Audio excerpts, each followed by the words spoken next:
जम्मू कश्मीर में सयाहती मकाम गुलमर्ग और दीगर मकामात पर मौसम सरमा के दौरान स्नो बाइकिंग का चलन और उनकी अहमियत काफी बढ़ रही है। सतह समंदर से 14,403 फुट की ऊंचाई पर वाक़ा अफरोट तक गुलमर्ग से स्नो बाइक का ही हर लिहाज से इस्तेमाल होता है।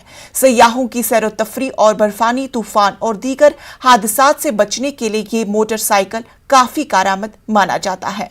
गुलमर्ग में काफी तादाद में लोग इस पेशे से वाबस्ता है और ये लोग बर्फबारी के महीनों में अपना कमाई कर रहे हैं। गुलमर्ग में 2012 से स्नो बाइकिंग का रुझान बढ़ता ही गया। गुलमर्ग में इन स्नो बाइक से वाबस्ता अफराद का कहना है कि उन्हें ये स्नो मोटरसाइकिल अमेरिका, कनाडा और दीगर ममालिक से खरीदने पड़ते हैं, जो उन्हें काफी महंगे भी पड़ते हैं और इसके औजार भी गैर ममालिक से ही मंगवाने पड़ते हैं। तो जो ये स्नो बाइक है ये कनाडा बेस्ड है, यूएसए बेस्ड है, ये बाहर से मंगवाना पड़ता है। यहाँ पे ये हमें नहीं मिलता है हिंदुस्तान में, इसलिए हमें ये परचेज करना पड़े बाहर से, जिसकी वजह से इसमें हमें काफ़ी कॉस्ट भी महंगा देना पड़ता है, टैक्स वगैरह वगैरह।